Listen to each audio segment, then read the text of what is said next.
Introduction to Express.js. আমরা এতদিন ধরে যা যা শিখেছি সবগুলো ছিল ক্লায়েন্ট সাইডের, অর্থাৎ এই জাভাস্ক্রিপ্ট গুলা ব্রাউজারে রান হচ্ছিল, রাইট? দেন নোড.জেএস দিয়ে আমরা সেটাকে আমাদের অপারেটিং সিস্টেমের সাথে ইন্টারঅ্যাক্ট করতে পেরেছি। তো এইবার আমরা যেটা করব যে আমরা একটা খুবই সিম্পল একটা সার্ভার অ্যাপ্লিকেশন ক্রিয়েট করব, ক্রিয়েট করে সেটা দিয়ে হ্যালো ওয়ার্ল্ড টাইপের কোনো কিছু একটা ক্রিয়েট করব। এবং এটার জন্য আমরা একটা ফ্রেমওয়ার্ক ব্যবহার করব, সেটার নাম হচ্ছে এক্সপ্রেস.জেএস। এটা একটা জাভাস্ক্রিপ্টের ফ্রেমওয়ার্ক। তো এটা ব্যবহার করে আমরা আমাদের সার্ভার অ্যাপ্লিকেশন ক্রিয়েট করব। তো এতদিন ধরে আপনি হয়তো ভাবতে পারেন যে একটা সরি একটা সার্ভার অ্যাপ্লিকেশন ক্রিয়েট করা হয়তো ইনক্রেডিবলি ডিফিকাল্ট, বাট আমরা এক্সপ্রেস জেএস নিয়ে যখন আমরা কাজ শুরু করব তখন আপনারাই অবাক হয়ে যাবেন জিনিসটা কতটা easy. So let's start. Hello viewers, আমি Mohammad Shahriar Kabir from connect academy, এবং আজকের সেশনে আমরা এক্সপ্রেস জেএস দিয়ে একটা হ্যালো ওয়ার্ল্ড অ্যাপ্লিকেশন ক্রিয়েট করব। তো বিফোর স্টার্টিং দ্য ভিডিও, আপনি আমাদের নতুন ভিউয়ার হয়ে থাকলে অবশ্যই আমাদের চ্যানেলকে সাবস্ক্রাইব করুন এবং আমাদের লেটেস্ট আপডেট পেতে বেল আইকনে ক্লিক করতে ভুলবেন না। So let's start. অর্থাৎ আমাদের ভিএস কোড ওপেন রয়েছে, রাইট? এবং আমাদের একটা ফাইল রয়েছে app.js। এবার আমাদের কি করতে হবে, আমাদেরকে প্রজেক্ট ইনিশিয়ালাইজ করতে হবে। তার জন্য আমি কমান্ড লিখবো npm init -y। -y দেওয়ার অর্থ হচ্ছে যে যাবতীয় যা যা ডিফল্ট আছে সেগুলো সবই সেট হয়ে যাবে। আমি এন্টার দিলাম এবং আমাদের প্যাকেজ.json ফাইল ক্রিয়েট হয়ে গেল, রাইট? এবার আমাদেরকে একটা জিনিস ইনস্টল দিতে হবে, সেটা হচ্ছে npm install। ইনস্টল শব্দটা না লিখে আমরা আই লিখতে পারি, শুধু npm i, তাতেও কাজ হবে। npm i আমাদের লাগবে এক্সপ্রেস। রিমেম্বার আমরা আগের সেশনে এক্সপ্রেস ইনস্টল দিয়েছিলাম, আমরা সেই এক্সপ্রেসটা এখানে ইউজ করব। দ্যাটস ইট, উই আর ডান। আমাদের প্রজেক্ট সেটআপ হয়ে গিয়েছে। আচ্ছা, এবার আমরা app.js ফাইলে যাই। তো এই ফাইলটাই হচ্ছে আমাদের সার্ভারের ফাইল। আমাদের সার্ভার যখন এক্সিকিউট হবে তখন এই ফাইলটা বেসিক্যালি এক্সিকিউট হবে সার্ভার যখন রান করবে। তো আমাদের কি লাগবে, আমাদেরকে এক্সপ্রেস ফ্রেমওয়ার্কটা এখানে ইম্পোর্ট করতে হবে। তো আমরা লিখবো var express equal to require express। এবার আমাদের কি করতে হবে, একটা সার্ভার অ্যাপ্লিকেশন ক্রিয়েট করতে হবে। আমরা লিখবো var app equal to express, sorry express। That's it, আমাদের সার্ভার অ্যাপ্লিকেশন ক্রিয়েট হয়ে গেল। এবার এই অ্যাপ্লিকেশনটাই আমাদের যাবতীয় রিকোয়েস্টকে হ্যান্ডেল করবে। রিকোয়েস্ট বলতে কি বুঝাচ্ছি আমরা সেটা এখনই জানবো, বাট বিফোর দ্যাট আমাদের সার্ভারকে এটা রান করানোর জন্য একটা এনভায়রনমেন্ট দিতে হবে, অর্থাৎ সেই সার্ভার অ্যাপ্লিকেশনটা একটা পোর্টে রান হবে, রাইট? তো তার জন্য আমাদের লিখতে হবে app.listen 3000। অর্থাৎ আমি যদি লিখি লোকাল হোস্ট 3000, তাহলে কি হবে, তাহলে এই সার্ভার অ্যাপ্লিকেশনটা হিট হবে, রাইট? এবং এই সার্ভার অ্যাপ্লিকেশনটা ট্রিগার হবে। সেটা বুঝবো কিভাবে, আমরা এখানে কমা দিয়ে একটা কল ব্যাক ফাংশন লিখবো। লিখবো console log server is running, hit save। আচ্ছা, এবার আমরা কি করবো, আমরা সার্ভার অ্যাপ্লিকেশনটাকে লঞ্চ করব। আচ্ছা, আমরা একটু তার আগে প্যাকেজ.json এ যাই। এখানে স্ক্রিপ্ট একটা প্রপার্টি রয়েছে এবং তার ভিতরে একটা প্রপার্টি রয়েছে টেস্ট। তো আমরা এইটুকু মুছে দিই, দিয়ে আমরা আমাদের ইচ্ছা মতো একটা নাম দিই। Let's say run. আমাদের নোড অ্যাপ্লিকেশন রান করার জন্য আমাদের কমান্ড রয়েছে, সেটা হচ্ছে নোড এবং ফাইলের নাম app.js। এটা লেখার কারণ হচ্ছে আমাদের যাতে প্রতিবার কষ্ট করে এখানে সেই ওয়ার্ডটা বারবার লিখতে না হয়। আমরা এখানে npm scripts এখানে ক্লিক করলে এখানে পাবো যে রান। এরপর ক্লিক করলে যে প্লে বাটনের উপর ক্লিক করলে সার্ভারটা রান হবে। দেখুন সার্ভার ইজ রানিং লেখাটা দেখাচ্ছে, তার মানে server is up and running. এইবার আমরা যেটা করবো, আমরা এখানে লিখবো লোকাল হোস্ট 3000। আচ্ছা, তার মানে আমাদের সার্ভার কিন্তু ট্রিগার হয়েছে। এখানে দুটো জিনিস দেখার বিষয়, একটা হচ্ছে গেট এবং একটা হচ্ছে স্ল্যাশ। আমরা যখন ফেসবুকে যাই তখন আমরা লিখি facebook.com, তারপরে কিন্তু স্ল্যাশ দিয়ে কোনো কিছু দেই না। ফেসবুক আমাদের এই রিকোয়েস্টটাকে চিনতে পারে এবং সেই অনুযায়ী সে রেসপন্স হিসেবে আমাদেরকে একটা HTML দেয়। ফেসবুক এটা কিভাবে বোঝে, খুব সহজ। ফেসবুকের সার্ভারে এটা ক্রিয়েট করা রয়েছে, ফেসবুকের সার্ভারটাকে এভাবে কনফিগার করা রয়েছে। আমাদের সার্ভারে কোনো রকম বলা নেই যে আমরা যখন হোম পেজে যাব তখন আমাদের কি হবে। এখানে হোম পেজ আমি কিভাবে বললাম, যে আমাদের যখন রুট ইউআরএলটা থাকে এবং তারপর যদি কোনো কিছু না থাকে, তো তখন সেটা তো আমরা হোম পেজই ধরে নিই, তাই না? হোম পেজের ক্ষেত্রে কি হয়, যে স্ল্যাশ দিয়ে কোনো কিছুই থাকে না, অর্থাৎ সেক্ষেত্রে সার্ভার ধরে নেয় সেই ইউআরএলটা হচ্ছে অনলি একটা এমটি স্ল্যাশ। আচ্ছা, এবং আসি গেট। গেট অর্থ কি, আমরা জানি সার্ভারের কাছ থেকে হয় আমরা ডেটা পেতে পারি অথবা সার্ভারের কাছে ডেটা পাঠাতে পারি। এক্ষেত্রে আমরা যেহেতু হোম পেজে যেতে যাচ্ছি, তো অতএব আমরা সার্ভারের কাছে তথ্য চাই। হতে পারে সেটা এইচটিএমএল, হতে পারে সেটা ডাটা, বাট আমরা তথ্য চাই। তো সেই রিকোয়েস্টের ধরনকে বলা হয় গেট। এখানে একটা জিনিস আমাদের জানতে হবে যে আমাদের রিকোয়েস্ট এবং রেসপন্স নামে দুইটা অবজেক্ট নিয়ে আমাদের কাজ করতে হবে। আমরা ক্লায়েন্ট থেকে যেই অবজেক্টটা সার্ভারের কাছে যাবে সেটা হচ্ছে রিকোয়েস্ট অবজেক্ট। সেই রিকোয়েস্ট অবজেক্টের মধ্যে থাকে আমাদের রিকোয়েস্টের পেলোড, অর্থাৎ আমরা যদি পোস্ট রিকোয়েস্ট করতে চাই বা ডাটা পাঠাতে চাই, তাহলে যেই ডাটাটা যাবে সেটা থাকবে ওখানে। অথবা যদি এমন হয় যে একটা গেট রিকোয়েস্ট পাঠাতে যাচ্ছি এবং তার সাথে কোনো একটা প্যারামিটার রয়েছে, রাইট? লাইক প্রিভিয়াস সেশন আমরা দেখছিলাম যে স্ল্যাশ পোস্ট স্ল্যাশ ওয়ান দিলে 1 নাম্বার আইডি ওয়ালা যে পোস্ট সেটা আসবে, সেরকম। তো সেক্ষেত্রে দেখা যাবে সে প্যারামিটার। তো রিকোয়েস্ট অবজেক্টের মধ্যে থাকে যে রিকোয়েস্টের পেলোড অথবা প্যারামিটার, এবং এছাড়াও থাকে ক্লায়েন্টের আইপি অ্যাড্রেস, ক্লায়েন্টের হোস্ট ইউআরএল এবং যাবতীয় অন্যান্য তথ্যগুলা। আচ্ছা, রেসপন্স অবজেক্টের মধ্যে কি থাকে? রেসপন্স অবজেক্টের মধ্যে সার্ভার যা যা দিবে সেগুলো থাকে রেসপন্স অবজেক্টের মধ্যে, এবং সেই রেসপন্স অবজেক্টটা আমাদের ক্লায়েন্টের হাতে আসে। ক্লায়েন্ট সেটাকে পার্স করে জেসন কনভার্ট করে ফেলে এবং সেটাকে রিডেবল করায়। That's it. তো আমাদের সার্ভারকে এখন কনফিগার করতে হবে হোম পেজে যাওয়ার জন্য আমরা কি করব? তো আমরা লিখবো app dot listen, sorry listen নয়, অ্যাপ ডট গেট। যেহেতু গেট রিকোয়েস্টকে আমরা হ্যান্ডেল করছি তাহলে লিখবো অ্যাপ ডট গেট। দেখুন খুবই প্লেন অ্যান্ড সিম্পল। এবং যদি দেখি হোম পেজ, তো হোম পেজে যদি যেতে চাই তাহলে কি হবে? আচ্ছা, এবং আমাদের কি করতে হবে? আমাদের কল ব্যাক ফাংশন দিতে হবে। কল ব্যাক ফাংশন দুইটা প্যারামিটার থাকবে, একটা হচ্ছে রিকোয়েস্ট এবং একটা হচ্ছে রেসপন্স। এবং এটা একটা অ্যারো ফাংশন দিই, usually arrow function by convention, এবং দুইটা প্যারামিটার নামও এইভাবে দেওয়া হয়, বাই কনভেনশন, রিকোয়েস্ট এবং রেসপন্স। আপনি চাইলে যেভাবে ইচ্ছে দিতে পারেন। আচ্ছা, আমরা যেটা লিখবো, আমরা লিখবো রেজ অর্থাৎ রেসপন্স ডট সেন্ড। সেন্ড ফাংশনের মধ্যে আমরা যা লিখবো সেটাই হচ্ছে আমাদের ক্লায়েন্টে ভিজিবল হবে, রাইট? তো আমরা লিখলাম হ্যালো ওয়ার্ল্ড, সেভ করলাম। এবার আমাদের সার্ভারকে রিস্টার্ট করতে হবে। তো এটাকে স্টপ করি, আমাদের এইটাকে আবার রান করতে হবে। Server is running, reload. দেখুন হ্যালো ওয়ার্ল্ড লেখাটা আসছে। আমি যদি চাই তাহলে আমি এখানে হ্যালো ওয়ার্ল্ডটা এইভাবে না লিখে আমি H2 ট্যাগ দিই এবং এইভাবে যদি লিখি এবং আমাদের সার্ভারটাকে আবার রিস্টার্ট করতে হবে। এই যে দেখুন আমাদের সার্ভারকে বারবার রিস্টার্ট করতে হচ্ছে, জিনিসটা ইনকনভিনিয়েন্ট, তাই না? তো তার জন্য আমাদেরকে আরেকটা প্যাকেজ ইনস্টল দিতে হবে, সেটা হচ্ছে নোডমন, npm-i নোডমন,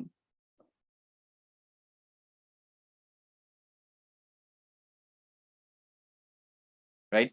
আচ্ছা, এবার আমাদের এখানে আরেকটা প্রপার্টি আমরা দিই, সেটা হচ্ছে ডেভ। আমরা ডেভেলপমেন্টের জন্য যেটা করি আর কি। এবং তার কমান্ড হবে অনলি নোডমন। নোডমন কি করে? নোডমন হচ্ছে একটা ফাইলের যদি চেঞ্জ আসে, কোনো জাভাস্ক্রিপ্ট ফাইলে যদি চেঞ্জ আসে, তাহলে সেটাকে সে আইডেন্টিফাই করে এবং সে অনুযায়ী আমাদের সার্ভারকে আবার রিস্টার্ট করায়। আচ্ছা, তো আমাদের এই ডেভ এটাকে আমরা চালু করি। ওকে, সো সার্ভার ইজ রানিং। আচ্ছা, এবার আমরা ব্রাউজারে যাই, ব্রাউজারটা রিলোড দিলে দেখুন হ্যালো ওয়ার্ল্ড। অর্থাৎ আমাদের এই এইচটিএমএল সহ সব সহ ব্রাউজারে যাচ্ছে এবং ব্রাউজার এইটুকুকে রিড করে সেটাকে এইচটিএমএল কনভার্ট করে সেটাকে আমাদের চেঞ্জ করে অল্টারনেট করে দেখাচ্ছে, রাইট? তো এইভাবে কিন্তু আমরা নরমালি রেসপন্স হিসাবে ডেটা সেন্ড করতে পারি। তো this was the hello world part. But express তো শুধু এইটুকু না, আরো অনেক কিছু রয়েছে, তাই না? যেমন আমরা যদি চাই, আমরা চাই যে ধরুন ডাটা, একটা স্পেসিফিক একটা ডেটা আমরা পাঠাবো একটা প্যারামিটার দিয়ে, লাইক ওই যে স্ল্যাশ পোস্ট স্ল্যাশ ওয়ান, তাই না? তো আমরা কি করবো? একটা প্যারামিটার দিব। তো আমরা লিখলাম স্ল্যাশ পোস্ট। আমরা যদি স্ল্যাশ পোস্ট স্ল্যাশ ওয়ান বা স্ল্যাশ টু স্ল্যাশ থ্রি এরকম পাঠাতে পারি, তাই না? তাহলে স্ল্যাশ পোস্ট দিয়ে স্ল্যাশ কি দিব, দিলে হচ্ছে সেটা জেনেরিক হয়ে যাবে। তো আমরা সেটা করব হচ্ছে আমরা দিব কোলন এবং সেই ভ্যারিয়েবল একটা নাম দিব। এক্ষেত্রে আমরা দিলাম আইডি, রাইট? তো আমরা যদি লিখি localhost 3000 slash post slash one বা স্ল্যাশ টু, তাহলে সেই ভ্যালুটা থাকবে এই যে এই আইডি ভ্যারিয়েবলের মধ্যে। আচ্ছা, এবার এইটাকে আমরা ভিজিবল করাবো কিভাবে? আমরা এখানে একটা কল ব্যাক ফাংশন লিখবো, রিকোয়েস্ট কমা রেসপন্স। আচ্ছা, এবার এই যে ভ্যালুটাকে আমরা রিড করব কিভাবে? আমরা বলছিলাম যে রিকোয়েস্ট অবজেক্টের মধ্যে এই প্যারামিটার গুলো থাকবে, রাইট? তাই আমরা লিখবো var id equal to request dot params dot ID, sorry ID. যেহেতু এটা ডাইনামিক অবজেক্ট সেহেতু সে জানে না যে তার মধ্যে আইডি নামে একটা অবজেক্ট থাকবে। অলরাইট, এবার আমরা যেটা লিখবো, আমরা লিখবো রেজ ডট সেন্ড এবং আমরা লিখলাম ইউ entered সরি,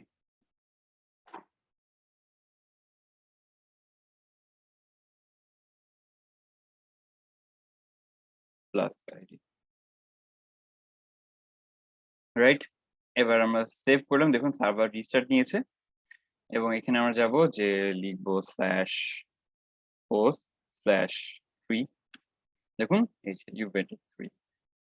আমি যদি এখানে চেঞ্জ করে 99,999 দিয়ে দিই তাহলে সেটাই আসবে।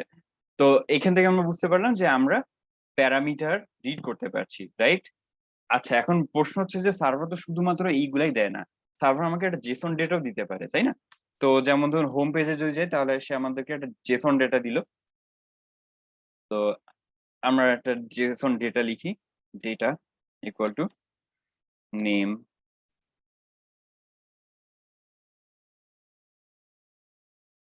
Shahir and height let's say 150 centimeters। আচ্ছা, এবং এখানে রেজ ডট সেন্ড, এখানে আমাদেরকে এই ডেটা অবজেক্টটা পাঠাতে হবে, তাই না? তাহলে আমি লিখবো ডেটা, দ্যাটস ইট।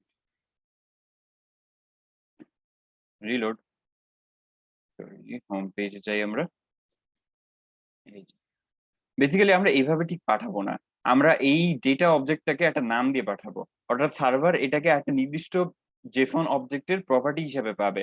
যেমন ধরুন সবসময় তো আর আমরা জেসন অবজেক্ট পাঠাতে পারি না, তাই না? তো সেই ক্ষেত্রে কি করতে হবে, আমাদের ডেটাকে একটা জেসন অবজেক্টে এনক্লোজ করে নিয়ে পাঠাতে হয়, তাই না? তো সেই জন্য আমরা লিখবো রেসপন্স ডেটা হলো ডেটা, সেভ করলাম। যদি আমি রিলোড করি তাহলে এই যে রেসপন্স ডেটা প্রপার্টির অবজেক্টের মধ্যে, সরি রেসপন্স ডেটা প্রপার্টির মধ্যে আমরা এইটুকুকে দেখতে পাচ্ছি। যদি এটা এই যে এখানে একটা জিনিস দেখুন যে এখানে প্রত্যেকটা প্রপার্টির উপর চারিদিকে কিন্তু কি দেওয়া রয়েছে, ইনভার্টেড কমা দেওয়া রয়েছে, রাইট। তো এইটা হচ্ছে যে যখন আমরা জেসন কে পার্স করব তখন ব্যাপারটা এইভাবে থাকবে না, তো সেখান থেকে আমরা প্রপার্টি গুলোকে রিড করতে পারবো, এটা স্ট্রিংইফাইড ফরম্যাটে রয়েছে। অলরাইট, এখন ব্যাপার হচ্ছে শুধু তো আমরা জেসন বা নর্মাল স্ট্রিং এডি তো আমরা পাই না, আমরা আমরা হচ্ছে এইচটিএমএল টাও হচ্ছে যে আমাদের সার্ভার রেন্ডার করে। এখন এখানে একটা জিনিস যেটা দেখার বিষয় সেটা হচ্ছে যে আমাদের এক্সপ্রেস ফ্রেমওয়ার্ক যেটা, সেটা হচ্ছে যে একটা আর্কিটেকচার মেনে চলে, এর নাম হচ্ছে এমভিসি অর্থাৎ মডেল ভিউ কন্ট্রোলার। মডেল কি জিনিস? মডেল একটা এন্টিটি যেটা ডেটাবেস রিলেটেড কাজ করে, অর্থাৎ ডেটাবেসে ডাটা রিড করা, ডাটা এডিট করা, ডিলিট করা, এটসেট্রা। আচ্ছা, এবার কি হবে, আরো রয়েছে যে হচ্ছে ভিউজ। ভিউ কি করে, যে ভিউ হচ্ছে আমাদের ডেটাকে ভিজিবল করায়, রাইট। ডেটা সার্ভার থেকে যে ডেটাটা আসবে সেটাকে সে হচ্ছে বাইন্ডিং করায় হচ্ছে ভিউ, এবং আসে কন্ট্রোলার। এই যে আমরা যে অ্যাপ ডট গেট এতগুলো লিখছি, এটাই হচ্ছে বেসিক্যালি কন্ট্রোলার, এগুলো আমাদের রিকোয়েস্টকে কন্ট্রোল করে অর্থাৎ ম্যানেজ করে।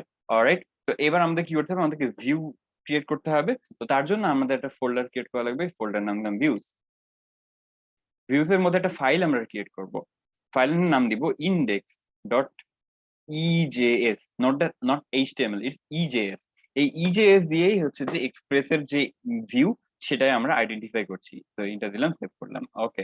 এবার যেটা করতে হবে, আমাদের এক্সপ্রেস অ্যাপ্লিকেশনকে জানাতে হবে যে আমরা ইজেএস ইউজ করছি। তো আমরা লিখবো অ্যাপ ডট সেট, লিখবো ভিউ ইঞ্জিন কমা ইজেএস। আচ্ছা, সেভ।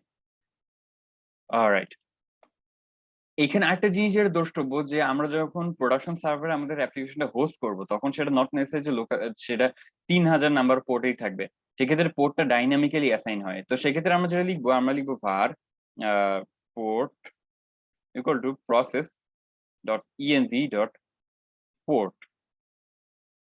এখন আমাদের লোকাল মেশিনের ক্ষেত্রে এই জিনিসটার ভ্যালু হবে নাল, তাই যেহেতু যদি নাল হয় তাহলে আমরা লিখবো অর 3000। আচ্ছা, এবার এটাকে আমরা এখানে লিখবো পোর্ট। অলরাইট, আমাদের index.ejs হয়ে গেছে। এবার আমাদের আরেকটা ডিপেন্ডেন্সি ইনস্টল দিতে হবে, দ্যাট ইজ কল্ড ইজেএস। আমি লিখবো npm i ejs। ডান। আচ্ছা, এইবার আমাদের যেটা করণীয় সেটা হচ্ছে যে আমরা লিখবো হোম পেজে যদি যেতে চাই তাহলে আমাদেরকে একটা index.ejs এইটাকে রেন্ডার করবে।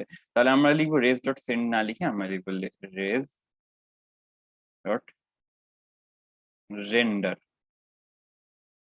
এবং ফাইলের নাম দিব index ডট ইজেএস। আমাদের ক্লায়েন্ট সাইডে যে জাভাস্ক্রিপ্ট সিএসএস এগুলো রয়েছে সেগুলোকেও একটা জায়গায় রাখতে হবে যদি আমরা এইচটিএমএল ফাইলের মধ্যে লিখতে না চাই। এবং দেখা যায় যে যদি জাভাস্ক্রিপ্ট বা সিএসএস অনেক বড় হয়ে যায় তাহলে ইন্ডেক্স ফাইলের মধ্যে এই এইচটিএমএল ফাইলের মধ্যে রাখাটা বুদ্ধিমানের কাজ হয় না। তো সেক্ষেত্রে আমাদের অন্য একটা ফোল্ডারে রাখতে হবে, ভিউজ ফোল্ডারে অনলি ইজেএস ফাইলগুলো থাকবে। তো আমরা একটা ফোল্ডার ক্রিয়েট করি, তার নাম দিলাম পাবলিক। আচ্ছা, এবং এই যে এইখানে এই যে ক্লায়েন্ট সাইডের যে ফোল্ডার সেটাকে বলে স্ট্যাটিক ফোল্ডার, এবং সরি ক্লায়েন্ট সাইডের যে ফাইলগুলো সেটাকে বলে স্ট্যাটিক ফাইল। এই স্ট্যাটিক ফাইলগুলোকে আমাদের এক্সপ্রেসকে চিনাতে হবে, তাই আমরা লিখবো app dot use express dot static, এবং এখানে আমাদের ফোল্ডারের নামটা বলতে হবে, ফোল্ডারের নাম হচ্ছে এক্ষেত্রে পাবলিক। অর্থাৎ এই ফোল্ডারের মধ্যে যা যা আছে সবই স্ট্যাটিক ফাইল হিসেবে কাউন্ট হবে। আচ্ছা, এবার আমরা ইন্ডেক্স ডট ইজেএস যাবো। আচ্ছা, এবং ভিএস কোডের মজার ব্যাপার হচ্ছে যে আমরা জানি এক্সক্লামেশন মার্ক প্রেস করে এন্টার দিলে একটা এইচটিএমএল বয়লার ক্রিয়েট হয়ে যায়। আমরা লিখলাম h3 এবং হ্যালো ওয়ার্ল্ড ফ্রম এইচটিএমএল, এবং আমরা রিলোড দিলাম। এই অর্থাৎ আমাদের এইচটিএমএলটা কিন্তু আমরা পাচ্ছি। আচ্ছা, এইবার আমাদের যেটা করণীয়, আমরা হচ্ছে যে আমাদের ডাটাটাকে বাইন্ড করাবো। আমাদের এইচটিএমএল ফাইলটাও আসবে, সেই সাথে আমাদের কিছু ডেটা আসবে, সেটাকে আমরা এখানে এইচটিএমএল এর সাথে বাইন্ড করাবো। তো আমরা একটা অ্যারে অফ ডেটা ডিক্লেয়ার করি আগে, var data ইকুয়াল টু একটা অ্যারে, তার নেম থাকবে name let's say Shahriar, age let's say 21, right? আচ্ছা, আমরা এইভাবে না লিখে আমরা অন্য একটা নাম দিই, নেম। আমরা একটা রেস্টুরেন্টের জন্য একটা মেনু ক্রিয়েট করি, খুব সিম্পল এটা, তার নাম পিৎজা। তার প্রাইস ধরলাম 200, তার কোয়ান্টিটি ধরলাম 2 পিস, অনলি 2 পিস অ্যাভেলেবল, এবং তার প্রোডাক্টের ID let's say 1, okay, comma.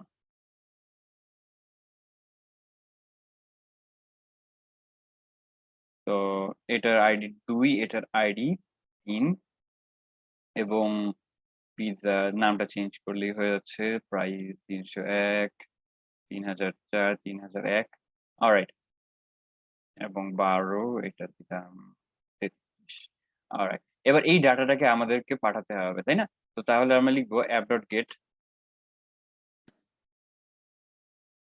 Slash gate all, এই ইউআরএল হিট করলে আমাদের এই ডাটাটা আসবে।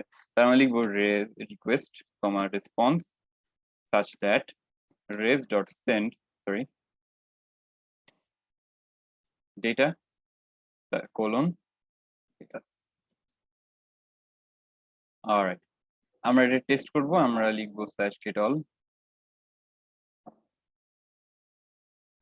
আচ্ছা, তো তাহলে আমরা এই সবগুলো ডাটা আমরা পেয়েছি। এইবার এই ডাটাগুলোকে আমাদের এইচটিএমএল এ বাইন্ড করাতে হবে। আচ্ছা, তো স্ল্যাশ গেট অলে আমরা এটা লিখবো না, আমরা লিখবো এইখানে, বিকজ এই এইচটিএমএল এর সাথে এই ডাটাটাও আসবে, রাইট? তাহলে লিখবো ডেটা কমা ডেটা, সরি ডেটা কমা নয়, কোলন ডেটা, এবং এটাকে আমাদের এখানে বাইন্ড করাতে হবে, রাইট? আমরা টেবিল ক্রিয়েট করি, টেবিলের মধ্যে থাকবে টি হেড এবং তার টিআর, এর মধ্যে থাকবে টিএইচ, নেম প্রাইস কোয়ান্টিটি। তো প্রথমে হচ্ছে সিরিয়াল নাম্বার, আচ্ছা সিরিয়াল নাম্বার দরকার নেই আমাদের, নেম প্রাইস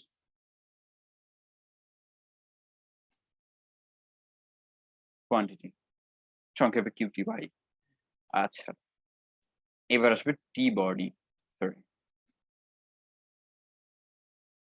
আচ্ছা, এবার এই যে আমাদের যে একটা অ্যারে অফ ডেটা রয়েছে, এই অ্যারে অফ ডেটাকে রেন্ডার করার জন্য আমাদের ফর লুপ লাগবে, রাইট?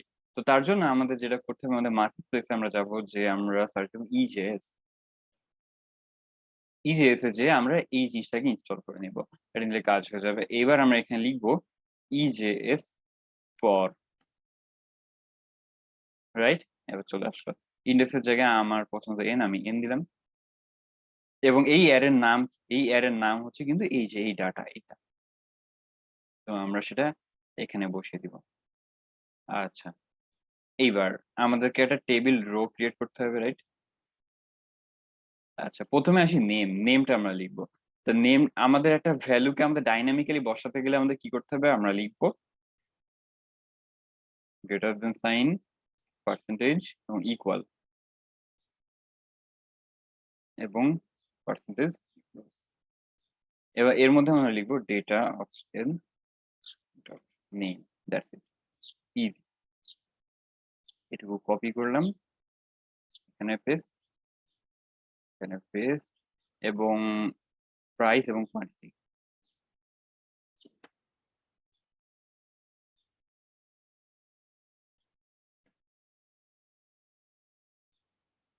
Hit save.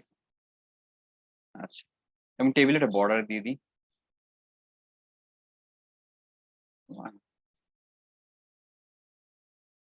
এবার আমরা হোম পেজে যাব, রিলোড। দেখুন আমাদের ডাটা চলে এসেছে, রাইট? এবং এটা টিএইচ নয়, এটা হবে টিডি।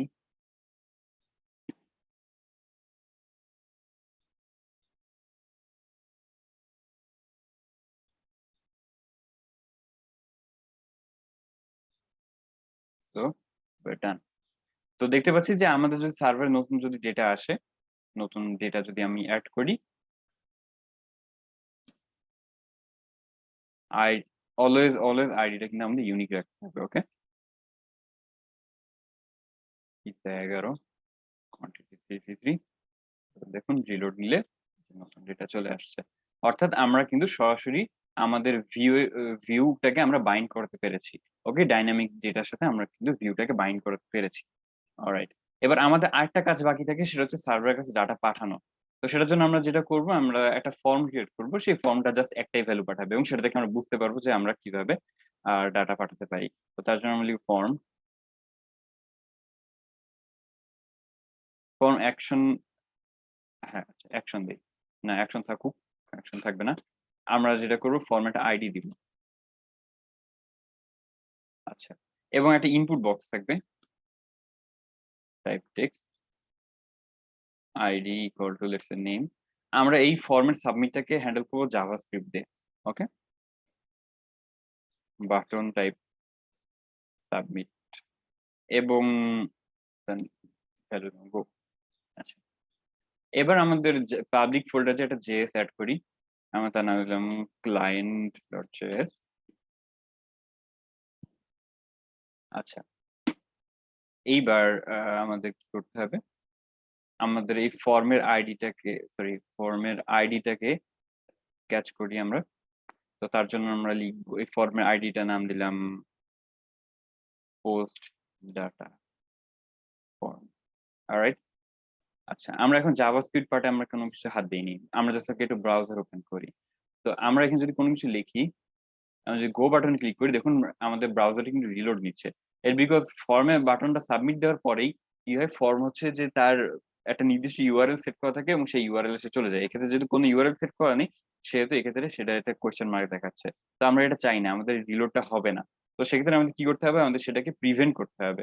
তো আমরা লিখবো client ডট জেএস এ যে document dot get element by ID dot on submit equal to একটা ফাংশন যার একটা প্রথম প্যারামিটার থাকবে অর্থাৎ ইভেন্ট। আচ্ছা, এবং আমরা লিখবো ডট প্রিভেন্ট ডিফল্ট। এটা দিলে কি হবে, যে ফর্মটা তার যে রিলোডের ব্যাপারটা সেটা থাকবে না। আচ্ছা, এইবার কি করতে হবে? আমাদের এই এই ইনপুট বক্সের ভ্যালুটা নিতে হবে আমাদের। তাহলে var data to send equal to name document dot get element by id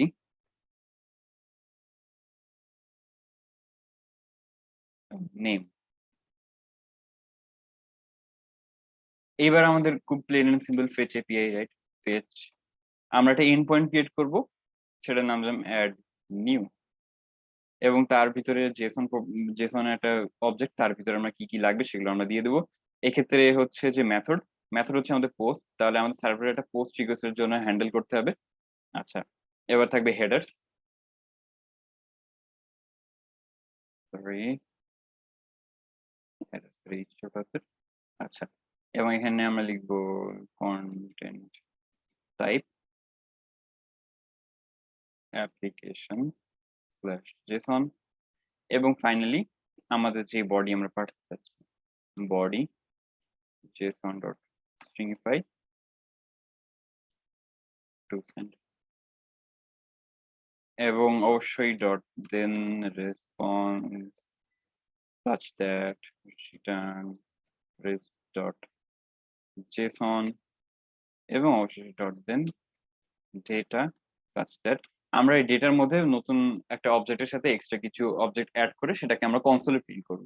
আমরা যেহেতু যদি ডাটাকে পাই তো সেটা কনসোলে প্রিন্ট করতে পারবো, আমরা সেটাকে ব্রাউজারে রেন্ডার করতে পারবো। তা আমরা কাজ বেশি না বাড়াই, আমরা কনসোলে প্রিন্ট করি, তো কনসোল লগ এটা। এবার আমাদের সার্ভার যে এটাকে কনফিগার করতে হবে।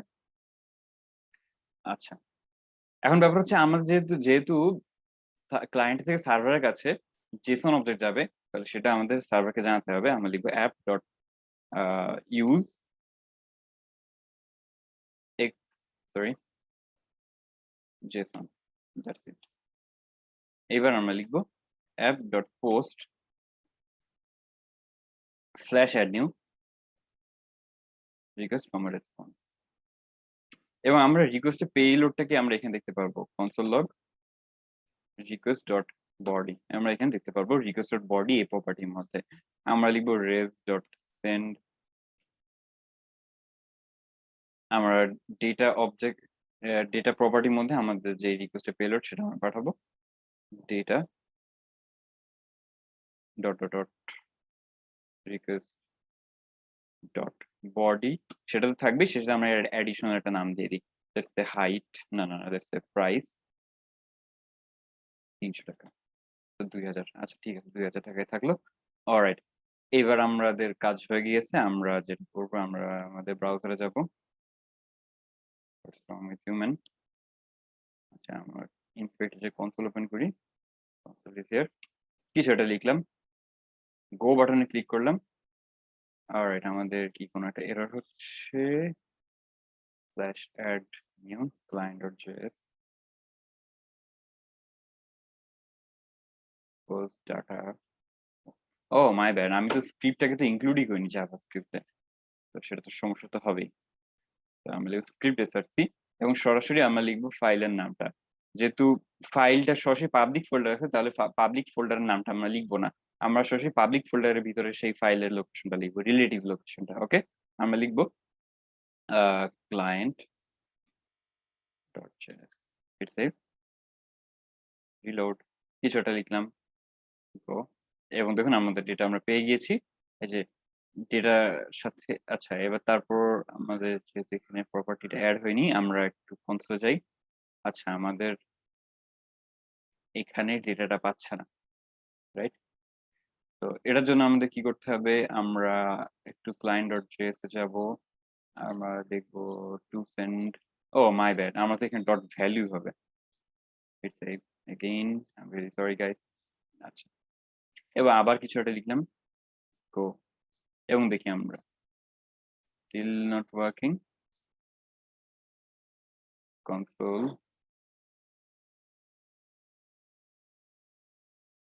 নেম ডট ভ্যালু,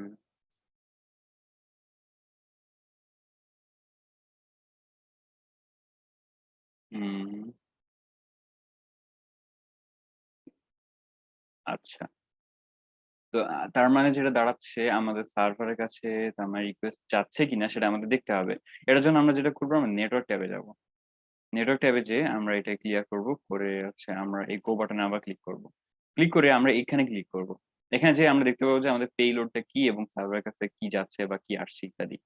তো আমরা এটাকে এক্সপ্যান্ড করি। আচ্ছা, রিকোয়েস্ট পেলোড এর মধ্যে এইগুলা রয়েছে, তো সার্ভারের কাছে পাওয়ার কথা এগুলা। অলরাইট, তো সমস্যাটা ছিল যে এখানে কন্টেন্ট টাইপ, এখানে কন্টেন্ট হাইফেন টাইপ হবে, তো আমি সেভ করলাম।